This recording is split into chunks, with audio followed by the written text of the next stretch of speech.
buenas tardes. Tengo el agrado de darles la bienvenida a esta tercera sesión del módulo 3 del curso virtual Neurodesarrollo, Nutrición y Anemia. El tema de hoy día será lactancia materna y neurodesarrollo, que será desarrollado por la doctora Milagro Raffo, que es una conocida pediatra, ¿no?, y neonatóloga y consultora de lactancia materna. Profesora además, por supuesto, de la Universidad de Mayor de San Marcos, ¿no?, y ella tendrá a su cargo este tema. Ahora, como ustedes saben, tenemos en la plataforma virtual todos los temas en relación a este curso. El tema de hoy aparecerá mañana a primera hora y podrán ustedes entrar al capítulo de clases, ¿no?, y ahí van a tener todo el tema de hoy desarrollado.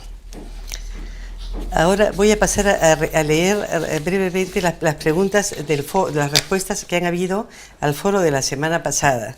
Me ha dado mucho gusto ver que todos los participantes han resaltado la importancia de que los alimentos contengan hierro de origen animal por su mejor absorción y por evitar el consumo conjunto de alimentos. Y lo que nos dice el doctor José Cano Navarro es que debemos evitar el consumo conjunto de alimentos que inhiben la absorción de hierro, como los lácteos, el cacao, las verduras verdes ricas en ácido oxálico, como la selga, espinaca, albahaca, ¿no?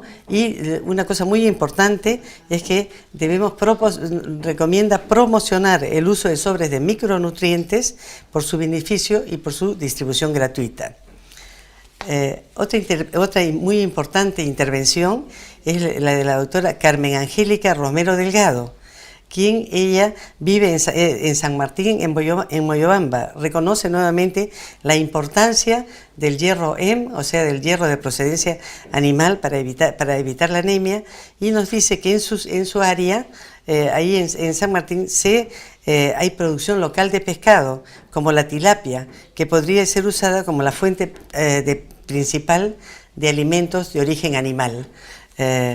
Cada uno en su región sería muy interesante que vea qué alimentos de origen animal son los que se pueden promocionar, que no sean tan caros y que estén a disposición de la gente. Por otro lado, la doctora Vilma Pariona Palomino nuevamente nos hace hincapié a la importancia de usar alimentos como el hígado, bofe, pescado, sangrecita, el vaso, ¿no?, y asociarlo a ácido ascórbico, y ella vive en Ayacucho y eso es lo que nos recomienda. Así es que, bueno, muchas gracias por las intervenciones y importante que hayan captado el mensaje que se quiso dar. Ahora voy a proceder a dar las respuestas a las preguntas de la prueba anterior. La primera decía: diga cuál de los siguientes enunciados es falso. La respuesta era: es falso que deba promoverse la alimentación con verduras y frutas para favorecer la absorción de fierro. En la pregunta número 2, la respuesta es la B. Diga cuál es falso. Se recomienda dar fierro profiláctico a lactantes, niños nacidos a término, pero que tuvieron 10 de hemoglobina a los 3 meses. Esa era la respuesta. Como saben, es normal que el niño baje su hemoglobina y que pueda llegar a 10 a los 3 meses, eso es normal. Después, la tercera pregunta era: ¿debe recibir tratamiento el niño que? La respuesta es sí. No es cierto que todos los niños deban tener controles de hemoglobina cada 6 meses, como dijimos en la clase. Ahora, bueno, estamos muy contentos cómo se va desarrollando. Quiero recomendarles también que asistan, que no dejen de asistir al curso que se está preparando, al curso internacional de emergencias y cuidados intensivos, que, como ustedes saben, se va a realizar el 27, 28 y 29 de agosto en el Centro de Convenciones del Colegio Médico. Como saben, van a haber varios ponentes extranjeros y va a ser probablemente un curso de un alto nivel y que les va a ser de mucha utilidad. Ahora los invito a que participen en vivo durante la clase con sus preguntas y comentarios a través del chat, ¿no? Y Vamos ahora a un corte, ¿no? Y después de esto la doctora Milagro Raffo desarrollará su clase sobre lactancia materna y neurodesarrollo.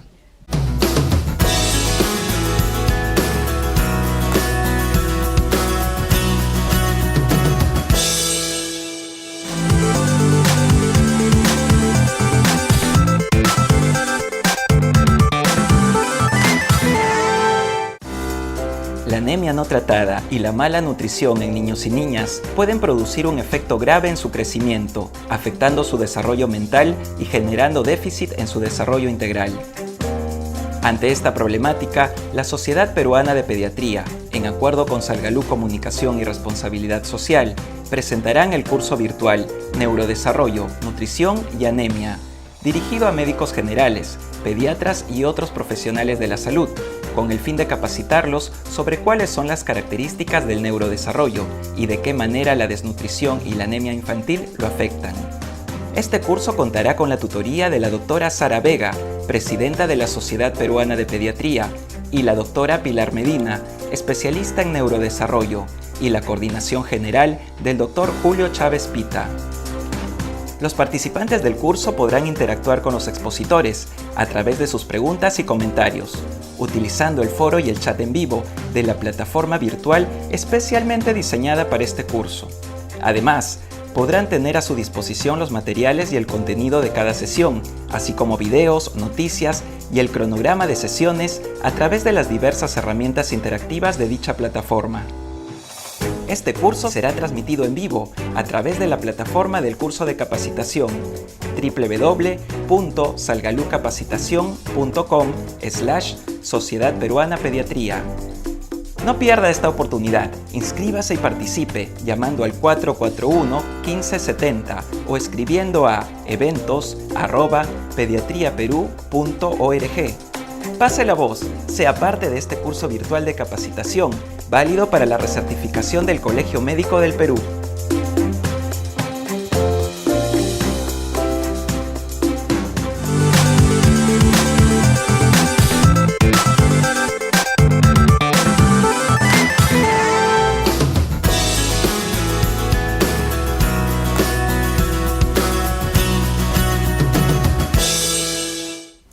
Muy buenas tardes, soy Milagro Raffo. Vamos a conversar ahora sobre el tema lactancia materna y neurodesarrollo, cómo influye la lactancia materna en el neurodesarrollo. Quería agradecer a la Sociedad Peruana de Pediatría y a Salgalú, porque gracias a ellos estoy aquí frente a ustedes y vamos a tocar un tema muy especial, el neurodesarrollo. En este curso estamos aprendiendo muchas cosas. Yo he estado viendo las clases anteriores también y una cosa que ha quedado muy clara, un concepto que ha quedado muy claro es que el neurodesarrollo es un proceso complejo que se inicia desde la concepción y que va a continuar durante la vida postnatal, pero influido por muchos factores, tanto exógenos como endógenos. Entre los endógenos, los factores genéticos, y entre los exógenos, la nutrición y los factores psicológicos. La lactancia es uno de los factores exógenos que va a actuar sobre el neurodesarrollo. ¿Y cómo es que ella influye en el neurodesarrollo? Puede ser a través de dos aspectos, a través de la leche humana, o sea, la misma leche, la composición de la leche, y a través del acto de amamantar. ¿Cómo lo hace a través de la leche humana? Por supuesto, brindando al lactante, al recién nacido primero y al lactante después, los nutrientes específicos para el crecimiento y desarrollo neurológico. El calostro contiene el factor bífido, que es uno de los factores que contiene esta primera leche, vamos a decir, y determina así la microbiota del recién nacido.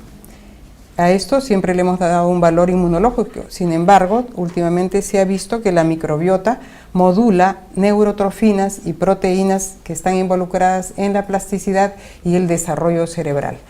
Se ha acuñado incluso el término de eje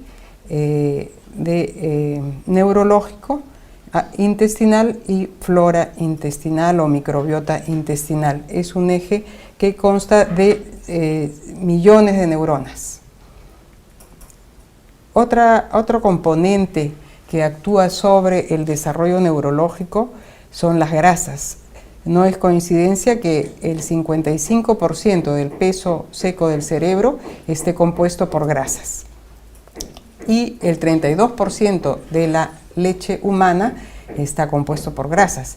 De esas grasas, el 20% en el cerebro son ácidos grasos insaturados de cadena larga. Y el 88% de las grasas de la leche humana son ácidos grasos de cadena larga. Estos ácidos grasos sabemos que se concentran en cerebro y retina e intervienen así en el desarrollo cognitivo y la visión. Dependen mucho de la dieta de la madre, dependen también de factores genéticos. Cuando hay un 10% más o menos de la población que no tiene un gen que modula la enzima que permite el paso hacia el ácido araquidónico y el docosahexanoico, y ese 10% no tiene la ventaja que le podría dar la leche materna según las investigaciones que se han hecho. Otros componentes de la leche pueden influir también en el neurodesarrollo. Tenemos la lactosa, que proporciona la galactosa para formar los galactocerebrósidos. La taurina es un neurotransmisor que también se encuentra en el cerebro y la retina y es un estabilizador de membranas.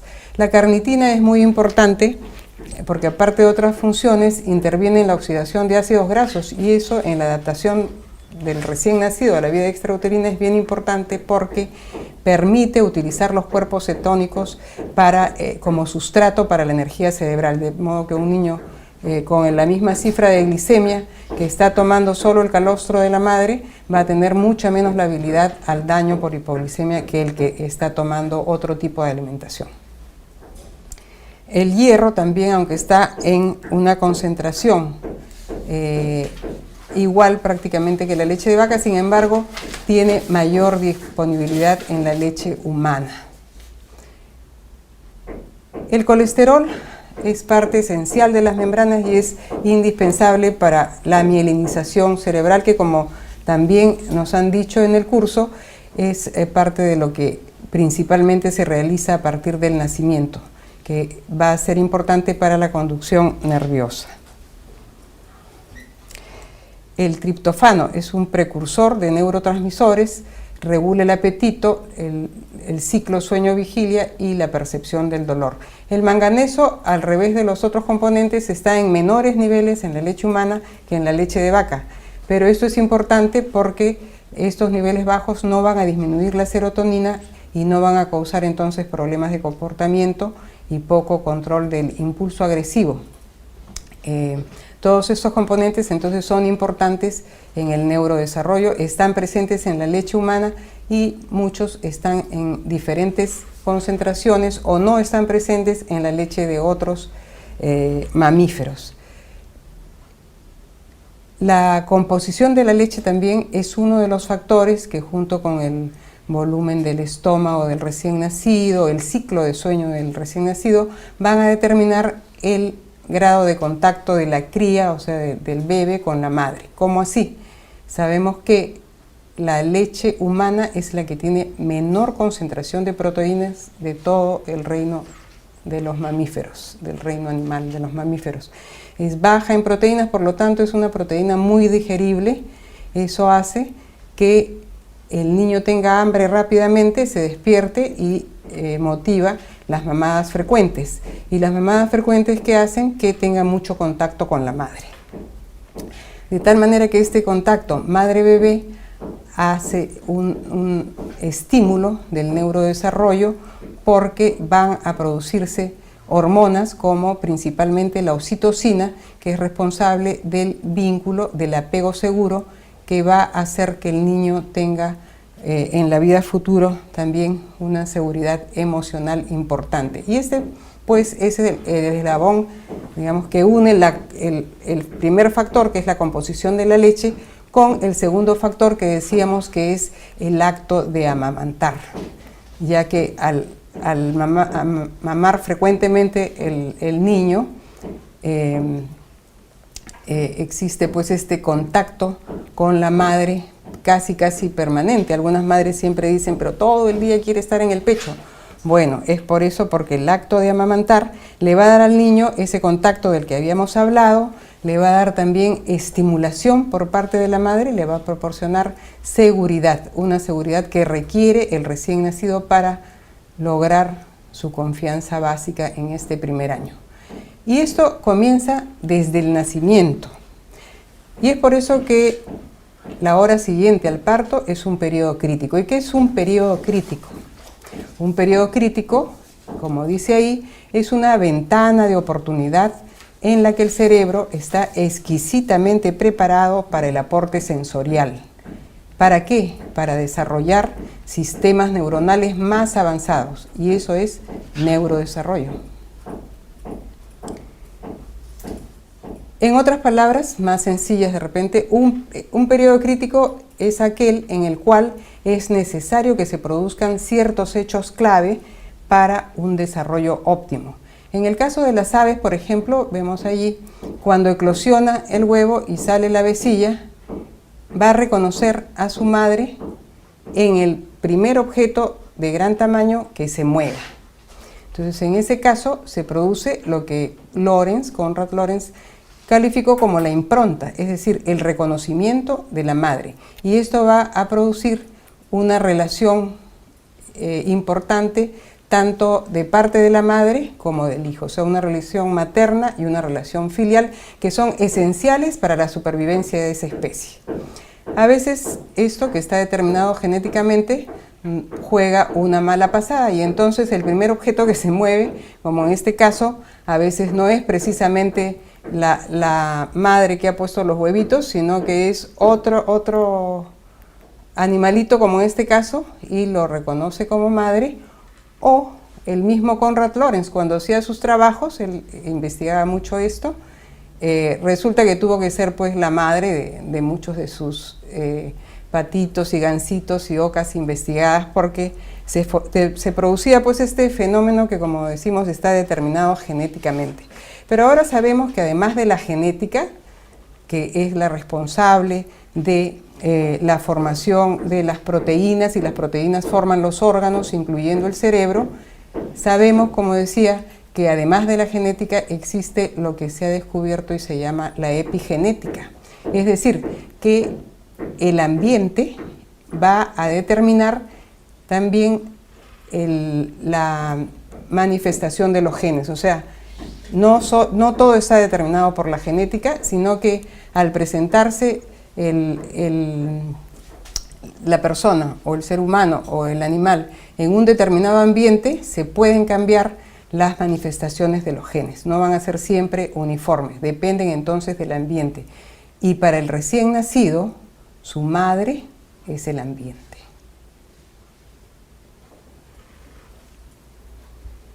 Y es entonces en la madre donde se va a cumplir esta ley, la ley de Hebb. Las neuronas que se disparan juntas se conectan entre sí. ¿Y esto qué quiere decir?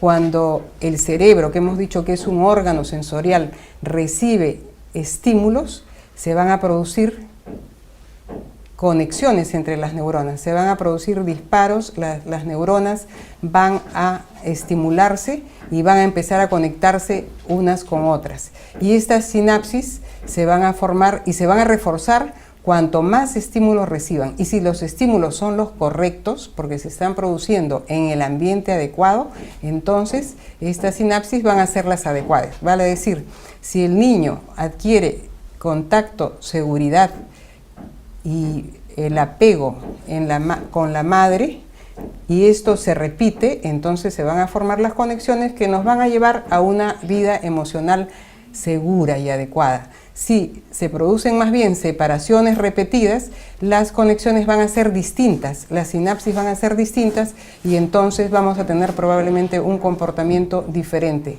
el apego inseguro. Y de la patología del apego inseguro todavía tenemos mucho por estudiar.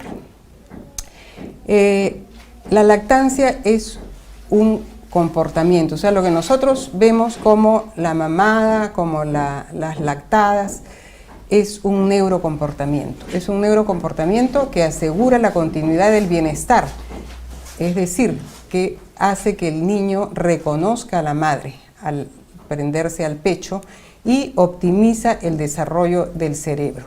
En ese momento ocurre pues la impronta de la que hablaba Konrad Lorenz, es el reconocimiento de la madre, y va a depender de las sensaciones correctas en el lugar correcto, y el lugar correcto del recién nacido y del lactante es la madre. Y sabemos que cada vez que ponemos a un recién nacido después del parto sobre la madre, vamos a ver esta conducta en todos estos niños.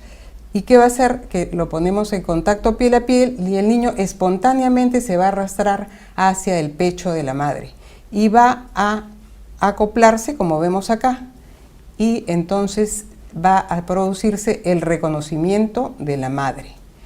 E incluso, así como habíamos visto que el reconocimiento de las avecitas estas, de los gansitos, etcétera, es visual, en el caso del ser humano, algunos postulan que es precisamente oral, es decir, que existen unas células llamadas células de Merkel que, como en la piel, también reciben estímulos neurológicos y eso se va hacia el cerebro, y entonces así se produce lo que es la impronta en el ser humano. Esa es una teoría. El contacto de con la madre estimula los 5 sentidos en el recién nacido. Ya también en clases anteriores hemos visto cómo es el desarrollo de los sentidos en el recién nacido. Aquí y en las fotos anteriores hemos visto cómo el recién nacido está alerta, está mirando a su madre, puede hacer contacto visual desde la distancia en que se encuentra. Él puede ver el rostro de la madre, principalmente, como nos dijeron, los contrastes entre blanco y negro, principalmente los rasgos horizontales, son los ojos, la boca, la sonrisa de la madre. Puede escuchar perfectamente la voz de la madre, y no solo escucharla, sino voltear a la voz de la madre, y puede reconocer la voz de la madre que la ha escuchado durante el embarazo. Además, el sabor y el olor del líquido amniótico al succionarse las manos lo conduce hacia el pecho de la madre para hacer esa impronta.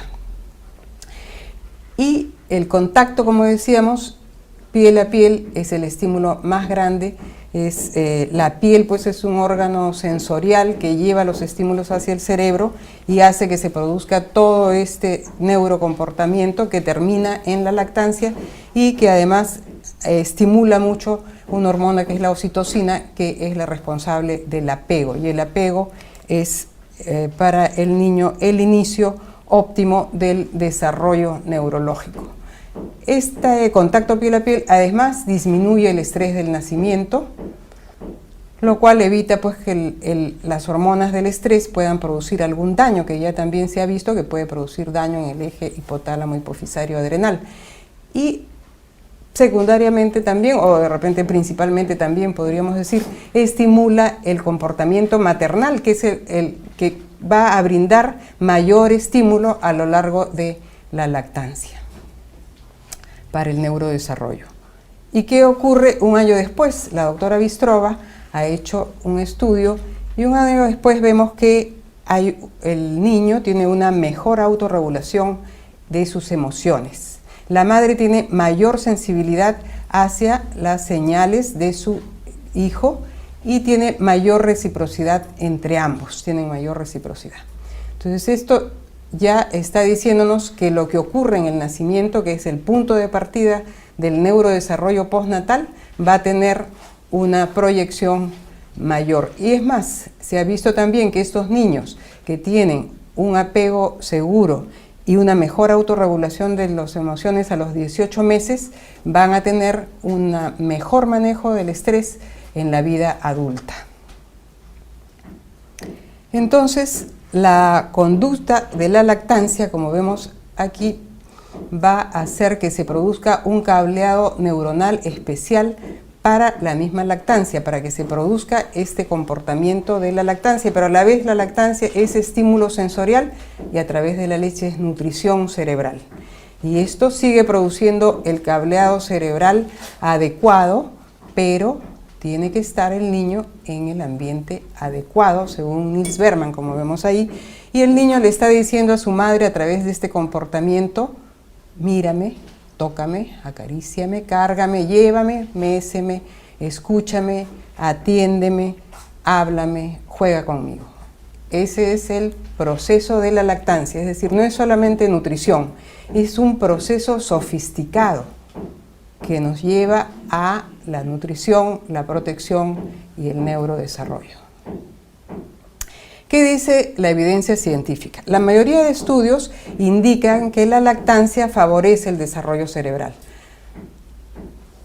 Y lo favorece en todas las áreas del desarrollo. Claro que los estudios probablemente que encontremos con mayor abundancia son los que nos indican por las pruebas que se hacen que actúa sobre todo en el área cognitiva, pero también vemos que hay digamos, efectos positivos sobre el lenguaje, el desarrollo emocional y social, como hemos visto que es que actúa principalmente en el nacimiento, en la primera lactancia, y también sobre el área sensorial. Quizá encontremos menos trabajos que nos hablan de su efecto en el área motora. Sin embargo, estos trabajos a veces han sido un poco, digamos, sus resultados no los han valorado porque la mayoría son de observación. Aquí tenemos un trabajo que sí claramente nos puede indicar que la composición de la leche actúa sobre el desarrollo cerebral, puesto que en los prematuros, en que Lucas hizo este trabajo que es famoso, en el año 92, estos eran alimentados por sonda, o sea que no eran amamantados directamente por la mamá, sino que se les dio la leche por sonda o la fórmula por sonda. Y los estudió luego a los 8 años, y los que recibieron lactancia materna tenían, o leche materna, perdón, no lactancia, sino leche materna, tenían casi 8 puntos más de coeficiente de inteligencia, corrigiendo los factores de confusión inclusive. O sea, por ejemplo, el deseo de la madre de dar de lactar, en fin, una serie de factores de confusión. Y esto además en la vida adulta tenía una alta relación con el IQ o el coeficiente de inteligencia del adulto. Entonces aquí claramente vemos cómo ha actuado la composición de la leche materna, y como vamos a ver más adelante, parece ser que el cerebro del prematuro es más sensible a esto que el del recién nacido a término.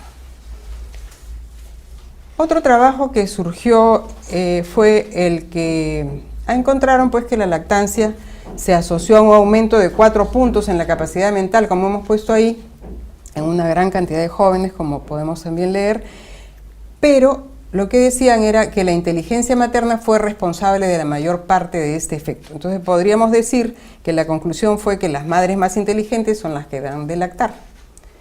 De todas maneras había una diferencia, pero esta diferencia disminuía cuando se valoraba, digamos, el factor de inteligencia o coeficiente intelectual materno. Ahora, la lactancia en este trabajo de Belfort encontró que hubo una mejoría de la inteligencia verbal a los 6 años y medio de edad. Hizo otras pruebas y no encontró diferencia. En lo que más diferencia encontró es en la inteligencia verbal. También en el otro trabajo vemos que a mayor duración y exclusividad de la lactancia encontraron un mejor lenguaje receptivo a los 3 años de edad y más alto coeficiente de inteligencia verbal y no verbal a los 7 años. Este metaanálisis del 2013 de la Organización Mundial de la Salud, en que lo hacen el doctor Horta y Víctora, es interesante porque hacen una revisión de 16 trabajos hasta el 2011 y ven que de todas maneras la lactancia se asocia a 3.5 más de cociente intelectual en la niñez y la adolescencia. Y también encuentran que el coeficiente materno es responsable solo de una parte. O sea que de todas maneras la madre interviene, por supuesto, pero es justamente la intención de la naturaleza que la madre sea la que amamante, o sea que es parte del proceso, ¿no? Pero de todas maneras podemos diferenciar la lactancia sola de la inteligencia materna. Cuando se hizo el ajuste, la lactancia se asoció a 2.19 en lugar de los 3.5 que era juntando los dos factores. Entonces, antes de esto, Todos esos trabajos, como decía, han sido pues observados porque la mayoría son simplemente de observación, lo cual no nos da un nivel de evidencia que podría darnos un trabajo basado en un estudio aleatorio, lo cual por supuesto no es ético, no se puede hacer, imposible hacer un estudio aleatorio en lactancia para hacer estas investigaciones.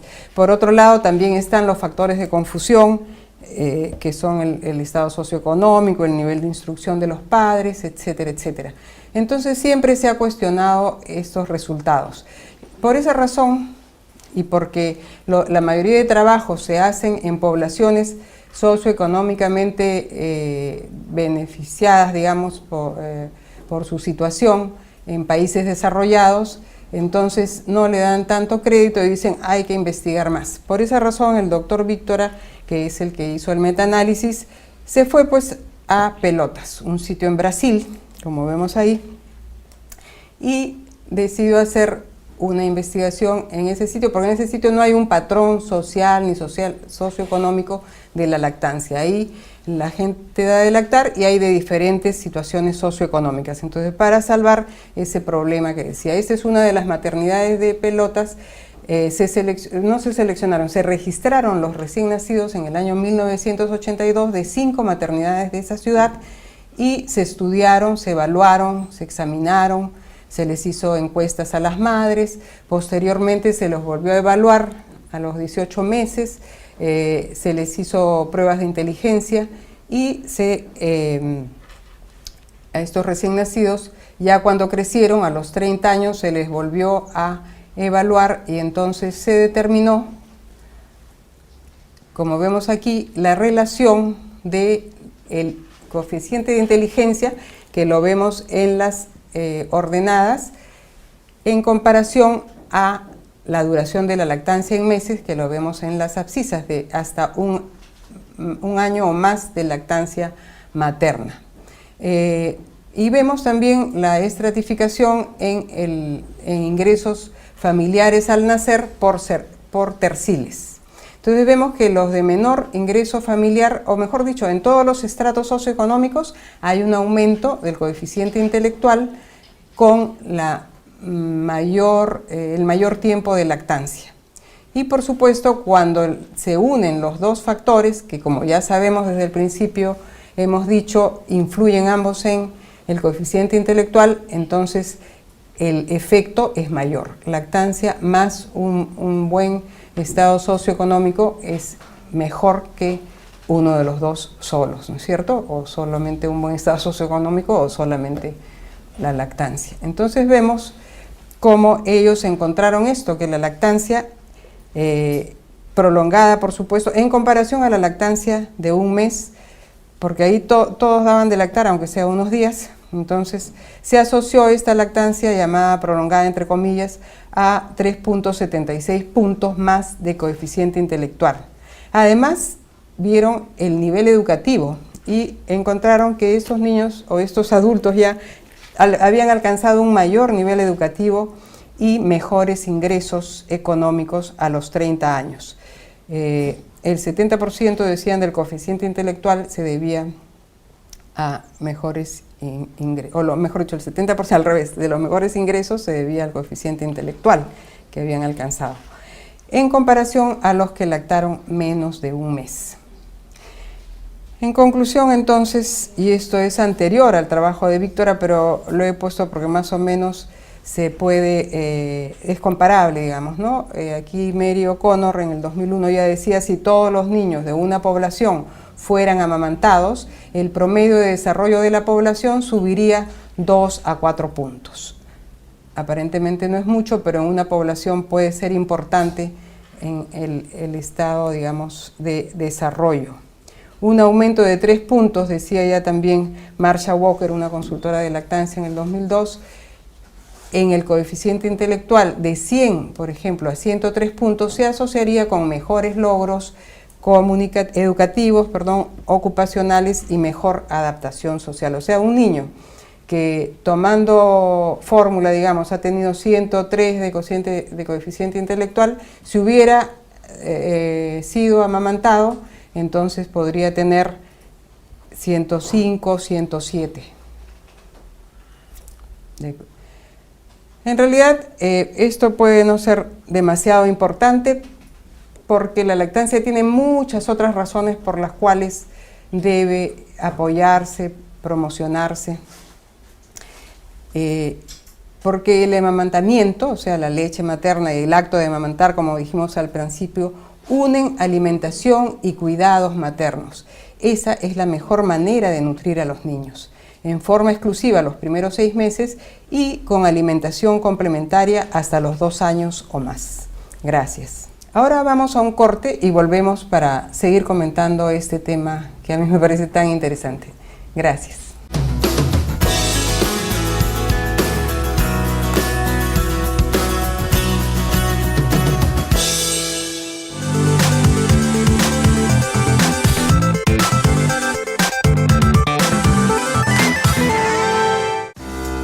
La anemia no tratada y la mala nutrición en niños y niñas pueden producir un efecto grave en su crecimiento, afectando su desarrollo mental y generando déficit en su desarrollo integral. Ante esta problemática, la Sociedad Peruana de Pediatría, en acuerdo con Salgalú Comunicación y Responsabilidad Social, presentarán el curso virtual Neurodesarrollo, Nutrición y Anemia, dirigido a médicos generales, pediatras y otros profesionales de la salud, con el fin de capacitarlos sobre cuáles son las características del neurodesarrollo y de qué manera la desnutrición y la anemia infantil lo afectan. Este curso contará con la tutoría de la doctora Sara Vega, presidenta de la Sociedad Peruana de Pediatría, y la doctora Pilar Medina, especialista en neurodesarrollo, y la coordinación general del doctor Julio Chávez Pita. Los participantes del curso podrán interactuar con los expositores a través de sus preguntas y comentarios, utilizando el foro y el chat en vivo de la plataforma virtual especialmente diseñada para este curso. Además, podrán tener a su disposición los materiales y el contenido de cada sesión, así como videos, noticias y el cronograma de sesiones a través de las diversas herramientas interactivas de dicha plataforma. Este curso será transmitido en vivo a través de la plataforma del curso de capacitación www.salgalucapacitacion.com/Sociedad Peruana Pediatría. No pierda esta oportunidad, inscríbase y participe llamando al 441-1570 o escribiendo a eventos@pediatriaperú.org. Pase la voz, sea parte de este curso virtual de capacitación, válido para la recertificación del Colegio Médico del Perú.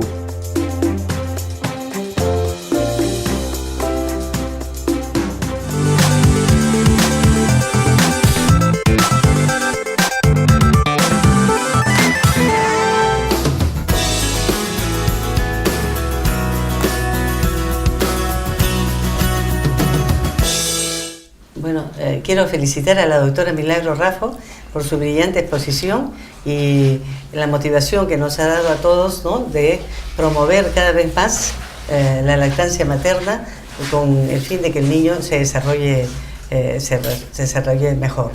Ahora, no sé, le quería estoy presentando también al doctor Amanso, que es el doctor Amanso, que es el jefe del grupo de lactancia materna de la Sociedad de Pediatría, ¿no? Y es un conocido especialista en el área, ¿no? Y que ha tenido la amabilidad de venir a acompañarnos para ilustrar un poco más este tema.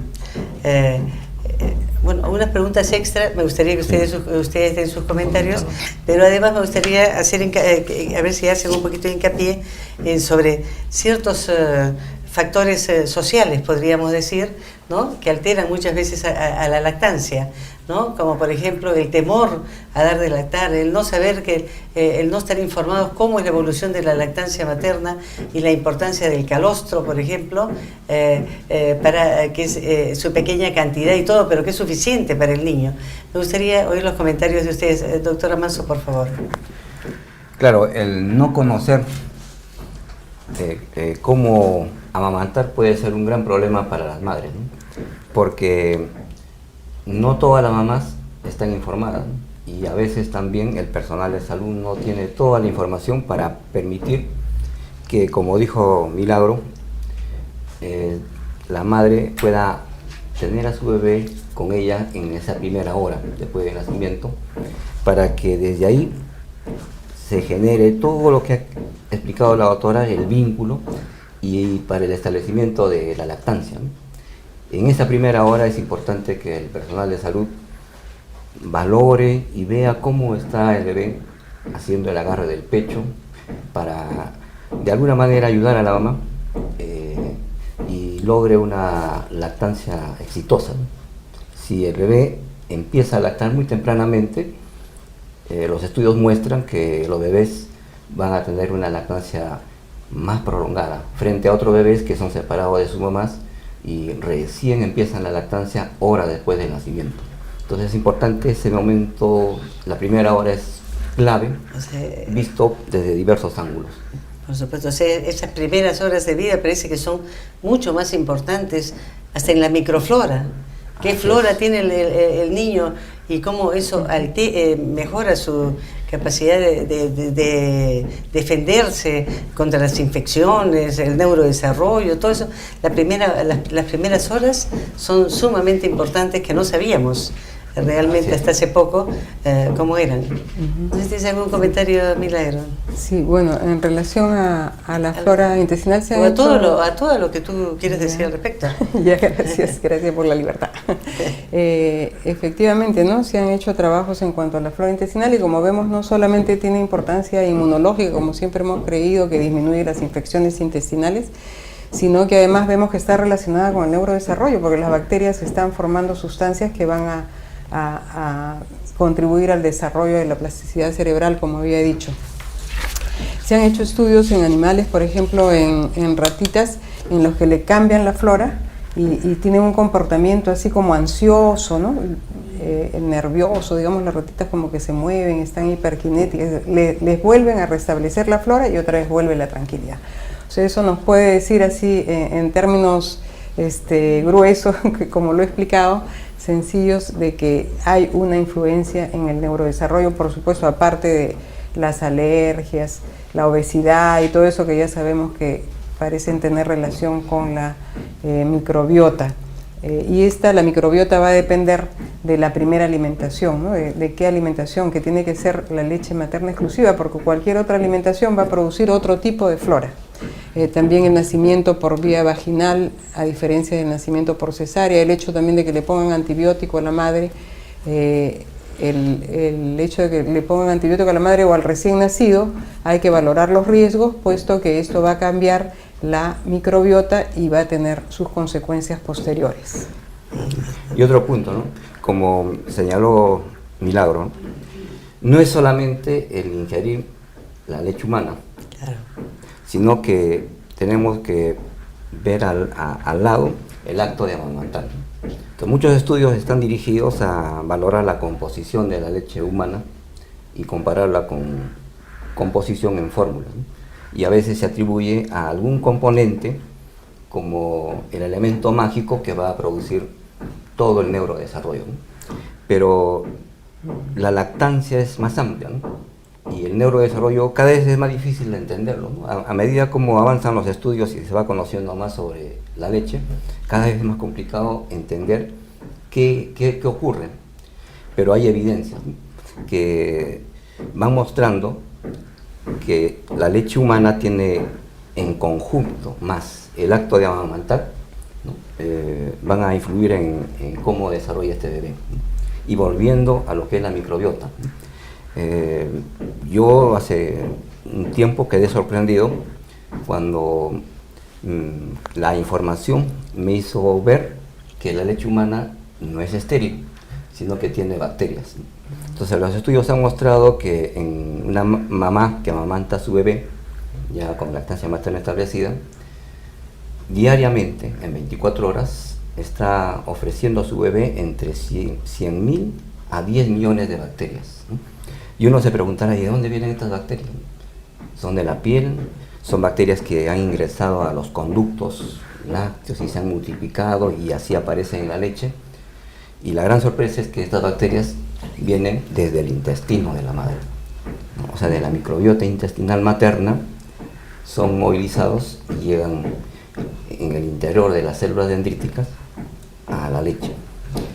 Y como se ha señalado, la leche humana, al tener este tipo de bacterias, especialmente Lactobacillus, Bifidobacterium, y no todo en estos géneros, van a permitir que la microbiota intestinal sea de esa manera. Y ahora también la doctora Raffo nos habló de ese eje, el eje que aquí lo acabo de apuntar, neurológico, intestinal, microbiota. O sea, de alguna manera, el tipo de microbios que se desarrollan en el intestino del bebé van a influir en el cerebro del bebé, en cómo se activan diversas vías, cómo se comportan las neuronas, dependiendo de la microbiota, ¿no? Por eso ahora ya no podemos hablar del ser humano, deberíamos hablar del superorganismo, porque somos nosotros más nuestra microbiota, nuestros virus y nuestras bacterias que van con nosotros a todas partes, ¿no? Entonces, no es solamente un componente de la leche el que va a determinar la inteligencia del bebé, sino es una suma de aspectos que vamos conociendo y cada vez vemos que se van sumando más y más factores, ¿no? Al final de cuentas, la naturaleza es sabia y la leche humana es incomparable, ¿no? Si, por ejemplo, una fórmula no tiene bacterias, y si es que la tiene y vino de fábrica, está contaminada, ¿no? Hace años hubo problemas, ¿no? Con un lote de una fórmula de una marca X contaminada con Enterobacter Sakazaki, y muchos neonatos fallecieron o estuvieron enfermos, ¿no? En cambio, la leche humana viene con sus bacterias.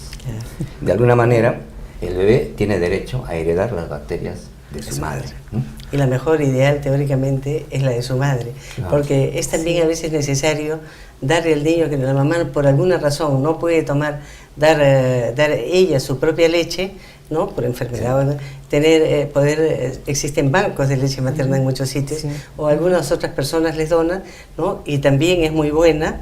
Claro que la ideal es la de su mamá. Otra cosa muy importante que ha mencionado la doctora Milagro es la cuestión de las conexiones cerebrales y el estímulo, ¿no? Cuando la madre carga al bebé para darle de lactar, así estuvo peleando con el vecino, al darle de lactar ya todas esas, porque antes había temor de dar de lactar por una serie de razones. Si la mamá había peleado sabe con quién, o había lavado la ropa, se había enfriado, ella no podía dar de lactar, una serie de cosas que hacían reducir la lactancia materna. Todas estas cosas yo creo que hay que explicar a la madre no se enfría y la leche menos, claro, claro, ¿no es cierto? Y así, de modo que debe dar de lactar y, como le digo, establecer esa relación, ¿no? Que va a ser estableciendo conexiones nerviosas mucho mejores, ¿no? Cuando el bebito desde pequeño está con su madre, así ella no sea muy culta ni muy inteligente, pero solo el hecho, como mencionaba Milagro en la conferencia, de estar ella presente ya aumenta el puntaje de cociente intelectual de esa criatura a largo plazo. O sea que es muy importante, ¿no? Yo creo que esto de proceso de lactancia incluye a la madre. Incluye a la madre y la relación con el chiquito, porque quiera o no, ella le está haciendo cariño o le está moviendo la manito, algo está pasando entre ellos, ¿no? Y estableciendo una relación que a la final les va a favorecer el neurodesarrollo del bebé, ¿no es cierto? A ver, creo que bueno, los conocimientos sobre lo que llamamos las ventajas, entre comillas, de la lactancia materna siempre, como dice el doctor, van en aumento, ¿no? Cada vez se investiga más y se encuentran más cosas que favorecen la práctica de la lactancia materna. Sin embargo, creo que, como dijiste al principio de estos comentarios, lo más importante para nosotros, y como también lo dijo el doctor Amanso, es el apoyo que le podamos dar todos. Ya no solamente hablo de los profesionales y los trabajadores de salud en su momento, sino toda la sociedad, porque con ese apoyo, que es lo que necesitan las madres y las familias para el amamantamiento, que no es fácil, pero vale la pena, yo creo que vamos a tener mejores personas y vamos a contribuir también a una mejor sociedad. Yo creo que sí. O sea que Bueno, hay que recalcar y sobre todo motivar al personal de salud y a todos en realidad para que promuevan, motiven, ellos mismos estén informados para que puedan orientar una exitosa lactancia materna, ¿no es cierto? Y después, como digo, hay muchas teorías, muchas creencias, ¿no? De que uno va a malcriar al bebé porque lo cargó. Si hay un bebé realmente inmaduro, ese es el nuestro. Cuando nace un caballito, a la hora ya está paradito, caminando, buscando su teta. Pero nuestro bebé, para que haga la caminada famosa, tiene que pasar un año. ¿No? Sí. Y cuando nace no puede ni darse la vuelta, no puede acercarse, es ella la que tiene que acercarse. Y si está llena de temores de que lo va a malcriar y cosas por el estilo, yo creo que eso no favorece realmente la lactancia. O sea que... Ahora, como dices tú, efectivamente nacemos inmaduros, ¿no? Sin embargo, es bien importante que sepamos que a pesar de lo inmaduros que nacemos, lo único que tenemos que hacer es poner al recién nacido en contacto piel a piel con la mamá. Y él, así como los otros mamíferos, va a alcanzar el pecho por sí solo, no necesitamos hacer nada. Es más, si nosotros forzamos algo, también puede ser contraproducente, puede producir después complicaciones. Entonces, no somos como otros mamíferos que, como tú dices, van, caminan y pastan o qué sé yo, buscan el pecho de la mamá, pero sí tenemos la suficiente capacidad desde que nacemos para alcanzar el pecho, porque eso es lo que nos va a dar la supervivencia óptima, ya no solamente desde el punto de vista del neurodesarrollo, sino de todo el desarrollo humano, ¿no? Bueno, vamos a ir a un corte y vamos a volver con el final del programa.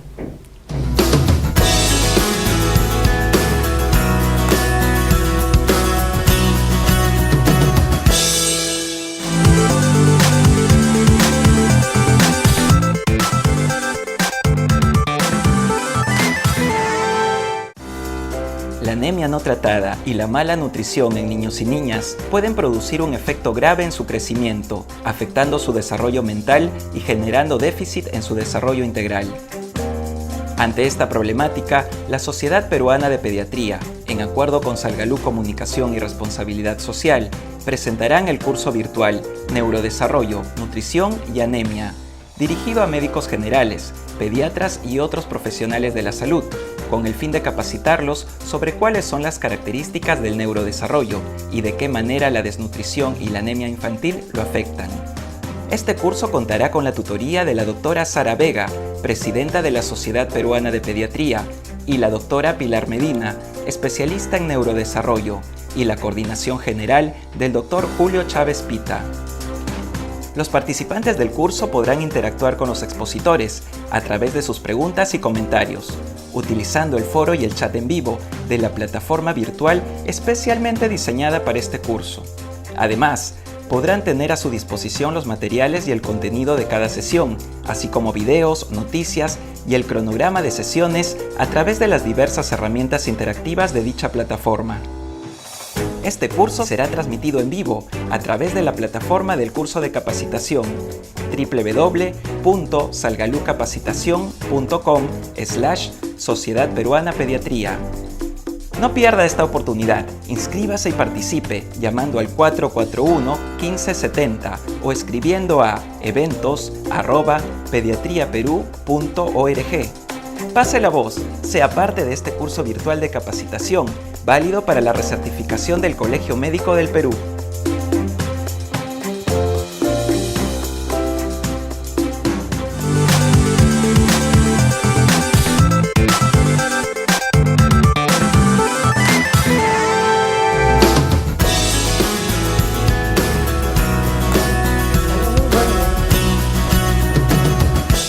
Bueno, entramos en la parte final del tema de hoy. Vamos a pedir un último comentario a la doctora Milagro Raffo sobre el tema que ha expuesto y posteriormente también al doctor Amanso. Bueno, quizá simplemente promover, ¿no?, que la lactancia, porque este es un motivo más para sentirnos seguros de que cuando promovemos, apoyamos y protegemos la lactancia materna estamos haciendo lo mejor por nuestros niños. Doctora Manso. Bueno, en algún momento comenté que estamos buscando la molécula, la sustancia que podría, ¿no? Precisa, ¿no? Que podría producir el neurodesarrollo, pero también tenemos que verlo desde otro ángulo, porque un bebé que es amamantado se va a enfermar menos, porque sabemos que cuando un niño se enferma, ¿no? Como que va a retroceder en lo que es su neurodesarrollo, ¿no? Entonces por ahí también tendríamos que ver lo que es la lactancia, ¿no? Muchas gracias. Ahora les quiero recordar nuevamente de que todos los materiales y todas las actividades del día de hoy van a aparecer mañana temprano, van a estar a su disposición desde mañana temprano en la plataforma, ¿no? En clases está la clase. Después los invito también a participar en el foro que estamos con la pregunta que estamos poniendo el día de hoy, ¿no? Y que espero que sea motivadora para ustedes y para que ustedes la respondan, ¿no? La pregunta es: ¿el contacto piel a piel y la lactancia en la primera hora del nacimiento marcan el inicio del neurodesarrollo postnatal óptimo? ¿Se realizan en su establecimiento? Si es así, relate brevemente cómo, y si la respuesta es no, diga a qué lo atribuye y qué medidas sugiere para lograr que se realice en su institución. Otra cosa que quiero recordarles es que estamos poniendo las preguntas en relación al tema de hoy, ¿no? Que deberán ustedes responder en el transcurso de la semana, ¿no? Después quiero volverles a recordar, ¿no? Que se está preparando este curso internacional de emergencias y cuidados intensivos el 27, 28 y 29 de agosto en el Centro de Convenciones del Colegio Médico del Perú. Los invitamos a inscribirse y participar porque va a ser un curso de alta calidad que esperamos satisfaga muchas de sus inquietudes. La próxima semana, el próximo viernes 28, se va a realizar la cuarta sesión de este bloque, ¿no? Y el tema va a ser lactancia materna exitosa en etapas críticas. La ponente será la doctora Sara Vega, que como ustedes saben es experta en lactancia materna. Así que ahí esperamos también su participación activa, ¿no? Con el chat y con preguntas, y que contesten al foro, y en fin, que participen lo más que se pueda en este curso. Agradecemos pues a la Sociedad Peruana de Pediatría y a Salgalú Comunicaciones y Responsabilidad Social por la oportunidad que nos están dando de que se desarrolle este curso, que yo creo que va a ser de mucha utilidad para todos los participantes. Muchas gracias.